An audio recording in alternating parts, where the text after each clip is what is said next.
Andar com fé eu vou, que a fé não costuma falhar. Andar com fé eu vou, que a fé não costuma falhar.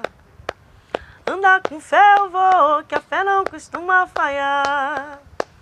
Andar com fé eu vou, que a fé não costuma falhar.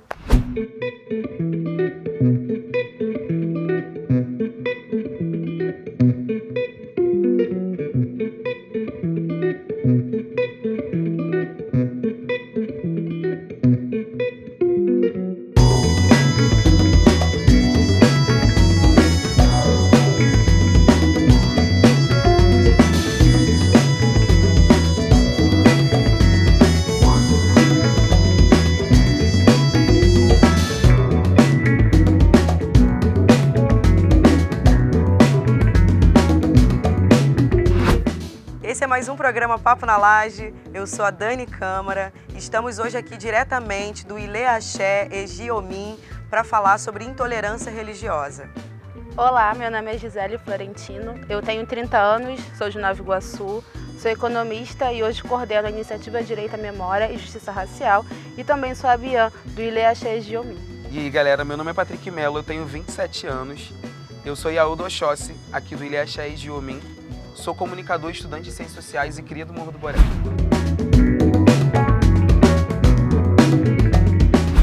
Esse é mais um programa Papo na Laje. Eu tô aqui hoje para falar sobre intolerância religiosa com a Gisele e o Patrick. E é isso, quero ouvir vocês um pouco sobre essa trajetória de vocês, né? Como vocês estão envolvidos no axé. Não, massa, acho que você chegou primeiro, meu mais velho, pode começar. Muito bom, estratégia. Então, primeiro pedir licença à casa, né? Assim, acho que esse processo de chegar na casa tem muito também com o pertencimento daqueles que vieram antes de nós. Então, começar esse papo pedindo licença para a galera que chegou antes, que construiu o Egiomim até aqui e que deixou esse lugar para a gente continuar tocando, né? Que aí a Wanda gosta de chamar de império. Eu acho que tem muito disso. Eu me entendo enquanto candomblessista aos 19 anos, né? Sou cria do Borel, então, mas sou filho de uma família de imigrantes, a minha família é baiana, né? Nordestina. Então, passo por um processo de afastamento da religião, porque minha mãe veio muito nova, ela chega no Rio com 13 anos, né? Essa história aí da classe trabalhadora brasileira. Então ela chega no Rio com 13 anos para trabalhar em casa de família e começa a ter acesso de fato à religião das pessoas brancas, ricas, né? E aí quando eu tive 19 anos eu comecei a perceber o candomblé, assim, né? A conhecer, a entender de forma diferente, que não é a forma com que a sociedade cristã, né, judaizante europeia coloca pra gente. E já vinha de um processo de militância também, assim, desde muito novo, desde a adolescência. Já militava em movimento de favela, em coletivos e tal. E eu consegui perceber no candomblé um espaço que é mais do que, de fato, o que a galera entende como religioso, né? Então, é entender esse espaço, de fato, como uma comunidade com possibilidade de construções outras, assim. Então, foi esse emaranhado de coisas que acabou enrolando aí. Então, acho que eu nunca pensei, na verdade, como eu me aproximo da religião, assim, sempre fui muito religiosa desde criança. Venho de uma família que há misturas religiosas, né? São católicos, evangélicos e algumas pessoas de axé. Sempre entendi a religião também como um processo de extensão de um projeto político de vida, né?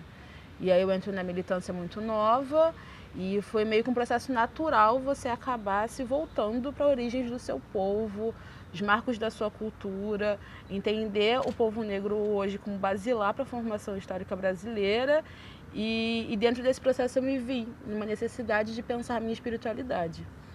Mas eu acho que a ficha só cai quando a gente estava no encontro da coalizão em São Paulo, discutindo as questões do povo negro, pensando no projeto político, pensando em estratégias de sobrevivência no longo prazo.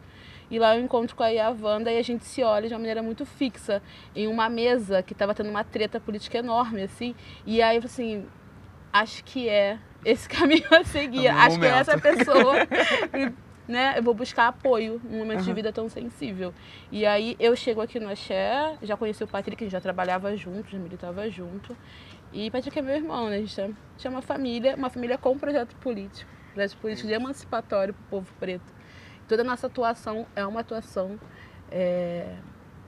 fundada numa orientação de emancipação social e política. Então, a gente está aqui hoje também faz parte da nossa estratégia política de libertação ampla do povo negro. Acho que é isso. Bom, esse papo aqui, ele é um papo muito sério, né? E um papo muito importante também. É um programa muito importante porque a gente está falando do nosso axé, né? E de como ele é atacado, de como ele é visto nessa sociedade. E eu acredito que ele é tão atacado, claro que a gente sabe, né? Temos várias camadas e vários motivos, mas o motivo central, assim, para mim, é esse manuseio da espiritualidade, que é um lugar de poder, né? Que essa sociedade não tá pronta para nos dar, né? Então, por isso, acho que é tão atacado, né? Cara, é isso, né? A gente começa desde o nosso ori. Antes da gente fazer qualquer coisa no candomblé, a gente cultua o ori. É o nosso primeiro orixá, o orixá que nasce com a gente. Independente se você é iniciado ou não, você tem o seu orixá de cabeça, que é o seu ori, é aquilo que vai te orientar na vida. E pra gente, o ori, ele não é separado, a sua cabeça espiritual não é separada da física, né? Então, tudo que a gente faz, mesmo que as pessoas de fora enxerguem enquanto algo espiritual, né, ritualística, mágica e tal, pra gente é físico, candomblé é ciência, né? É você pegar a folha e você conseguir ter a ciência de ativar algumas coisas e você fazer com que aquele elemento faça parte e altere coisas no seu corpo, na sua vida, na sua trajetória. A gente vive num tempo que a Yá gosta de falar que é o tempo da encruzilhada, né? A gente vive nas encruzilhadas da vida, assim. Então, o nosso tempo é o tempo de Exu, né? É o tempo de Iroco, é o tempo de Orixá. E aí, esse processo de entender e se relacionar de outra forma, para mim também é um dos pontos nos quais eles atacam, assim. Porque a gente não vive da venda, a gente vive da troca. O axé não acontece se não está circular, se não está em comunidade, né? Tipo, é isso, a Gisele começa falando que a gente é uma família, a gente é irmão. Desde antes daqui também, a gente entende esse processo que começa antes do axé, mas a gente materializa isso aqui dentro também. Então, esse processo de conseguir se perceber dentro, o que a gente fala de dentro e fora do Mariô, né? Quando a gente passa do axé para fora. Nessa perspectiva, é um desafio pra galera de lá de fora também, tá ligado? Então, acho que tem esse jogo duplo. A gente se fortalece aqui dentro até para enfrentar os desafios de uma vida lá fora, de supremacia branca, de racismo, de xenofobia, de machismo, né, de patriarcado, de LGBTfobia. E é aqui dentro que a gente tem refúgio e discernimento, na verdade, de qual é o nosso papel, qual é a nossa função social lá fora, inclusive. Né? Porque os nossos esforços, a nossa luta está aqui dentro para manter uma comunidade consolidada, forte, aguerrida, combativa e sobreviver. Sobreviver dentro de uma existência que é fora da lógica do capital, que é fora da lógica do mercado, que é fora da lógica da disputa individual. Aqui dentro a gente entende a nossa autorresponsabilização, o senso de coletividade, como proteger uma comunidade, como ter meu papel aqui dentro, que é diferente do lado de fora, que é a porta do individualismo, né? Meritocracia, e ideais de poder, né? Muito ligados a enriquecimento, a poder político. Aqui dentro não. Todos os nossos cargos, ofícios, vícios ficam fora do Mariô. Aqui eu sou parte de uma comunidade que está sobrevivendo e pensando outras formas de resistir, que não são formas nem tacanhas nem assassinas, como é colocado do lado de fora, né? Aqui a nossa relação não é utilitarista, é uma relação efetivamente coletiva. Bom, a gente está falando sobre um corpo que constantemente ele é atacado por ser, né? Por estar em comunidade e por mostrar ao mundo que está em comunidade, né? Queria entender como, desde que vocês entraram no axé, como essa vivência cotidiana de vocês, ela foi se transformando também, porque, obviamente, por assumir que é de axé, você encontra mais dificuldade nessa sociedade, que é exatamente essa sociedade que você estava pontuando, né? Uma sociedade que não nos quer, que nos odeia, que, né, quer nos matar, quer nos repelir a todo momento. Então, como se deu essa virada de cotidiano na vida de vocês mesmo? Vai, quer. Eu ainda estou caminhando, né? Eu sou a Bian, eu estou no Abianato, que é experimentando a casa, conhecendo a coletividade, entendendo o meu lugar no mundo, entendendo os desafios do meu caminho. Então, alguns processos para mim ainda são um pouco mais leves, né? Lá fora, assim. É claro que há olhares quando a gente está com fio de conta, com roupa branca na sexta-feira. Só que a gente entende isso também como parte de um racismo estrutural. Que por mais que eu não esteja de branco, mas esteja com turbante, vai acontecer o mesmo processo. Por mais que essas pessoas não rapidamente me identificam de axé, elas sabem que eu sou preta. E isso já é suficiente para essas pessoas. Assim. A religião, a espiritualidade, ela te fortalece para você enfrentar esses desafios que é sair de casa. Hoje a gente sai de casa sem saber se vai voltar para casa, porque uma bala de fuzil pode cortar meu corpo a qualquer momento. Então, é dentro desse espaço que eu ganho força, que eu ganho entendimento e compreensão do meu papel social aqui dentro e lá fora, e consigo enfrentar, inclusive, os processos de racismo religioso, e consigo entender que são processos colonizadores, né? O tempo inteiro e nós estamos sob ataque. E como é que a gente responde isso? Não respondendo individualmente. Né? A gente responde isso coletivamente, mostrando que estamos aqui há 500 anos sobrevivendo e continuaremos a sobreviver, inclusive a pensar numa outra forma de convivência e numa emancipação em que o povo negro seja central para as nossas vidas, né? Para a comunidade coletiva. Acho que é isso. Essa conversa não tem como falar de números, né? E eu vou aqui, porque eu acho que é importante a gente trazer. Somente de 2020 para cá, a gente tem 571 denúncias de violação à liberdade de crença. Isso é um número bem maior, né? O dobro de 2020 para cá. E aí é muito curioso, assim, num ano que a gente ainda está no processo de pandemia, né? Apesar da gente estar aí já com esse afrouxamento devido à vacina.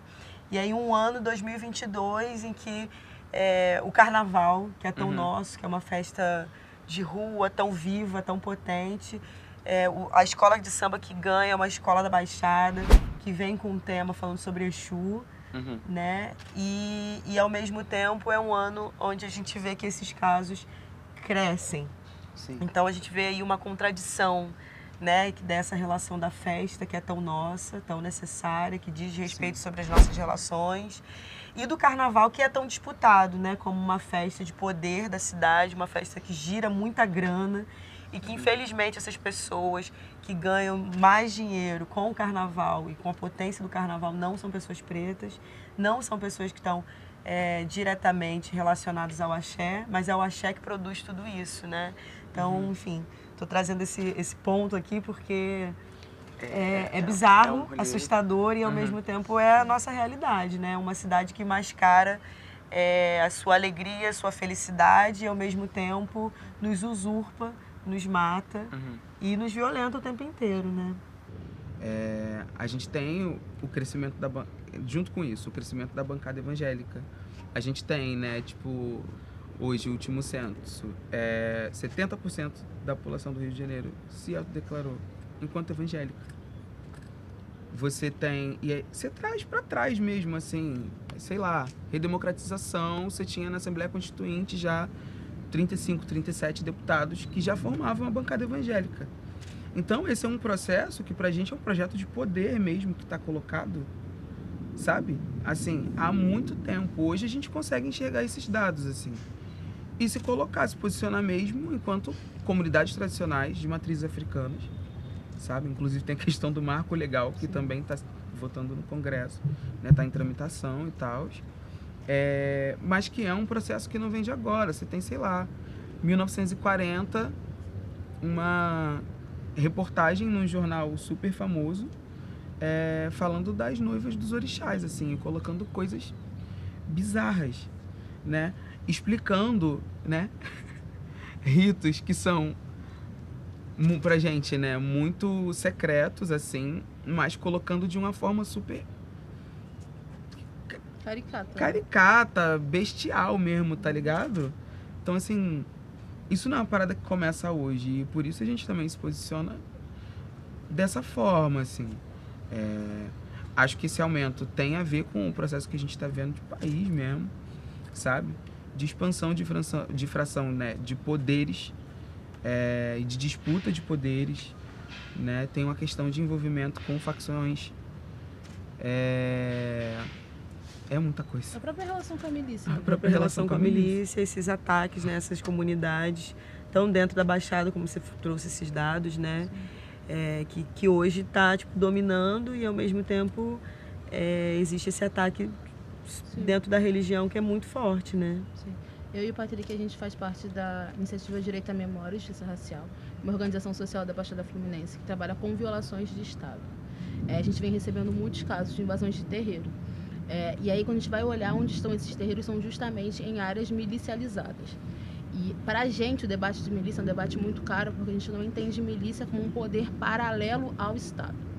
Porque quando a gente vai olhar a composição de quem são essas frações de milícia, porque milícia não é um corpo homogêneo, né, é um corpo único, a gente entende que são sempre agentes ou ex-agentes de segurança pública do Estado. E quando a gente vai olhar a cor dessas pessoas, são sempre homens brancos. Então ela precisa ser entendida também como um projeto político de poder, de homens brancos de origem sempre neopentecostal, na maioria dos seus casos, e que entende inclusive o terreiro como esse fronte de disputa, né? De retirada dessas pessoas que fazem resistência naquela área. Inclusive, a gente pauta terreiro num debate muito espiritualizado de religião. A gente não entende o terreiro hoje como uma sistemática, como uma associação de pessoas que está ali para garantir assistência social, alimentação, saúde, e uma série de outras políticas sociais, inclusive que o Estado não nos fornece. Mas é nessa comunidade de terreiro que as pessoas conseguem acionar a sua própria sobrevivência, inclusive. Sim. Conseguem fazer redes de contatos para conseguir empregabilidade, para conseguir renda, para conseguir apoio espiritual, financeiro, social. E um debate que a gente vem travando sempre é sobre a necessidade que essas lideranças religiosas sejam vistas também como defensoras de direitos humanos. As invasões de terreiros que a gente assiste e os casos que a gente recebe na iniciativa hoje é muito perpassado porque são atuações políticas na comunidade ao redor. Né? Então a gente está assistindo um projeto político de exterminar a população preta, mas também de retirar qualquer tipo de acesso a debate politizado ou de ação social prática direta. Quando a gente vai observar como são invadidos os terreiros, é de uma brutalidade e é de um processo tão cruel com essa comunidade, e perceber que como é que o Estado encaminha esses casos? Manda para a DECRAD. A gente entende que a DECRAD, inclusive, foi uma pauta histórica do movimento negro, do movimento dos povos de axé, só que a gente também percebe que apenas encaminhar para a DECRAD, fazer um BO, judicializar o caso, não dá conta da complexidade da questão. Porque as nossas pautas, as pautas do povo negro, as pautas do povo de axé, são sempre colocadas na prateleira policialesca. Tudo é resolvido com polícia. A gente consegue resolver os debates de invasões de terreiro, a diversidade e a liberdade religiosa, não apenas com polícia. A gente quer acesso à assistência social, à saúde, à educação, à cultura, né? A gente precisa entender que para resolver o problema da invasão de terreiro, da extinção dessas pessoas, da retirada forçosa de pessoas de uma comunidade em áreas de milícia ou áreas de facções de tráfico, é necessário ter todo um aparato de política social que a garanta nisso. Não apenas fazer um BO e levar para a DECRAD, porque as nossas pautas são sempre policialescas ou encarceradoras. A gente não quer encarcerar o miliciano que retirou a mãe de santo do terreiro em Santa Cruz. A gente quer que este processo não mais aconteça. E para isso é necessário a gente pensar, inclusive, que os limites da polícia ali naquela atuação são irrisórios. Né? E apenas nos criminalizam ainda mais. Delegacia especializada em crimes de raça e intolerância. Quando a gente fala de intolerância religiosa, eu queria puxar esse gancho, que é isso, né? O tema do encontro é a intolerância religiosa. Mas a gente tem um posicionamento de defender política, e é um posicionamento político mesmo, uma postura política, de defender que isso é racismo religioso. A gente tira essa categoria não apenas pelo fato de, né, dessa estrutura, né, das casas de santo. É por conta disso também, óbvio, a gente sabe que é por isso.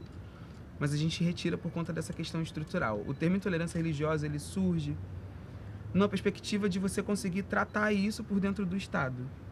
E aí é o que exatamente o que a gente está discutindo. Como é que você trata a intolerância religiosa? Criminalizando a pessoa que, no caso, para ela, cometeu o crime de ir ali e agredir aquele espaço, aquela pessoa, aquele corpo, seja ele coletivo ou individual. Sussa, show. Só que assim, o nosso problema não é individual. O nosso problema é estrutural. E aí por isso a gente defende racismo religioso. Porque a gente retira esse processo de um eixo e de um gancho individual e a gente coloca ele no coletivo. Isso é um problema de Estado. Então a gente precisa falar que isso é racismo religioso, porque o problema não é a pessoinha que foi lá, ou a pessoa que é evangélica e que vai ali, que fala que você é do demônio, que não sei o quê. Não, isso é um problema estrutural. Isso é um problema coletivo. O Estado precisa dar conta desse problema, que não chega a ser nenhuma questão. Isso é um problema de fundação de país, né? Então, assim, não tem como falar que é intolerância e tem que levar para a delegacia.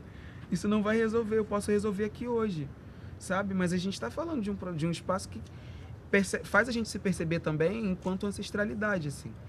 As pessoas têm um equívoco de entender ancestralidade como a galera que veio, né? Que já foi e tal. Mas aí entra também numa parada que fez... que eu não falei isso no começo, mas assim... faz a gente se perceber de outra forma também, assim. O que a gente está fazendo aqui é ancestral. Você é um ancestral, ele é um ancestral, eu sou ancestral. Então coloca sobre nós o senso de responsabilidade do hoje e de inclusive o que eu vou deixar para amanhã, o que a gente vai deixar para amanhã, que é muito séria. Então assim, não tem como defender intolerância religiosa. É racismo religioso mesmo. A gente fica pensando muito em possibilidades e saídas, né? Para proteger nossa comunidade, para garantir nossa atuação dentro das instâncias do Estado, inclusive, para pensar alternativas que não passam esses marcos, para efetivamente ter uma vida e não apenas sobreviver. E eu acho que hoje lidar com os debates de diversidade religiosa, de liberdade religiosa, é um desafio. Principalmente a população preta, que está num momento histórico, uma quadratura de uma conjuntura de ofensiva conservadora, de fascista, que descortina, né, todo o ódio racial, porque isso pode ser resumido em ódio racial, assim, tá dado, é uma questão classista, inclusive, né, uma questão patriarcal que hoje o Estado, de uma maneira tão descortinada, permite, porque isso é uma permissão. A omissão também é uma atuação que o Estado permite que esses terreiros, essas casas sejam invadidas, que essas comunidades sejam retiradas, sejam ameaçadas, sejam executadas no seu próprio território, assim. E pensar proteção, pensar saída para isso é pensar para além de uma política pública específica ou marcadamente policialesca ou encarceradora ou uma política de segurança pública violadora ou pensar, vamos colocar câmeras e vigiar o entorno. Não é sobre isso. É como a gente pode pensar numa sistemática de atuação do Estado e também atuação fora dessa institucionalidade para proteger essa comunidade. A gente percebe que é muito caro o debate para a gente que as lideranças religiosas sejam lidas como defensoras de direitos humanos. E quando há algum caso de ameaça a essa comunidade, a essa liderança religiosa, ela possa acionar os programas de proteção de direitos humanos. Que ela possa ter assistência, inclusive, desse próprio Estado que é violador, mas que a sociedade civil a abrace também. Né? E que a gente não encaminhe estritamente para fazer um BO na DECRAD. A gente precisa de uma política de assistência psicossocial para essa comunidade que é retirada. A gente precisa de uma assistência de saúde mesmo, né? Os impactos de um processo de ameaça no território é muito grande. A gente ouve casos de famílias que não podem lavar sua roupa branca no varal, que não podem tocar, que não podem fazer esses atos religiosos, que não podem despachar sua oferenda. Assim. Isso. É disso que a gente está falando. Então não basta apenas ser marcadamente num território X, criar um espaço físico, aqui vocês podem fazer esses atos religiosos. Não é sobre isso. É permitir a diversidade e a liberdade religiosa de culto. Assim. Pensar numa política de saúde, de assistência, de transporte, de urbanização, de direito à cidade. Qual é o direito à cidade que povos de axé, de unidades de religião de matriz africana têm dentro desse Estado?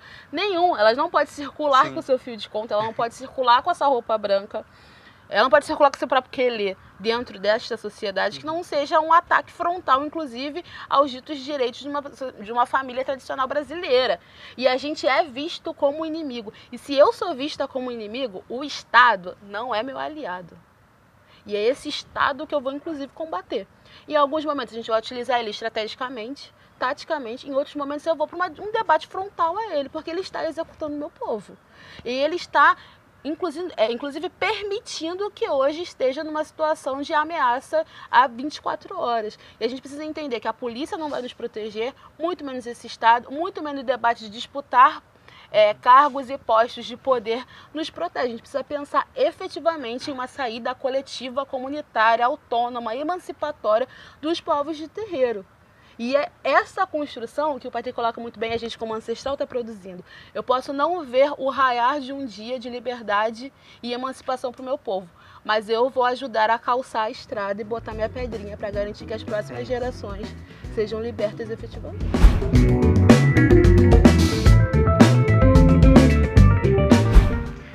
O meu sonho é que a gente possa um dia viver numa sociedade em que a gente seja autônomo e que quando perguntarem pra gente o que é liberdade, a gente possa falar com propriedade sobre o que é isso. O meu sonho é que a gente seja respeitado como um ser humano.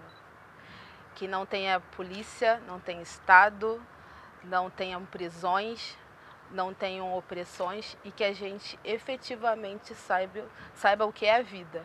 Porque o que a gente vive hoje não é vida, né? A gente está dentro de um processo de acumulação de riquezas em que a gente só pensa em fazer um checklist da vida. Crescer, trabalhar, comprar um carro, uma casa, alimentar os filhos, garantir herança para os filhos. Isso não é vida.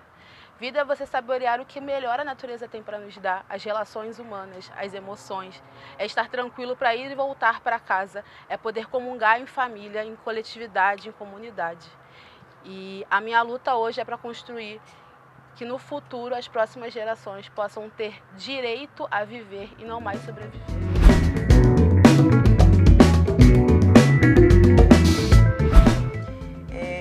Hoje a gente tem uma data, né, para lembrar e discutir, mas a gente sabe que essa luta ela vai muito além. Essa data é o dia 27 de março, mas a gente sabe que dia de luta é todo dia, dia de vida é todo dia. E quando a gente está falando sobre religião de matriz africana, sobre tudo que a gente traz, a necessidade do aquilombamento, a gente está falando sobre vida, sobre a potência da vida, né? Exato. E dia de viver todo dia e que a gente possa estar junto, aquilombando cada vez mais, para a gente encontrar essas saídas, né? Essas soluções em coletivo que são tão necessárias. Em nome do Papo na Laje, eu agradeço a presença de vocês, a disponibilidade da conversa e toda essa acolhida por esse papo maravilhoso.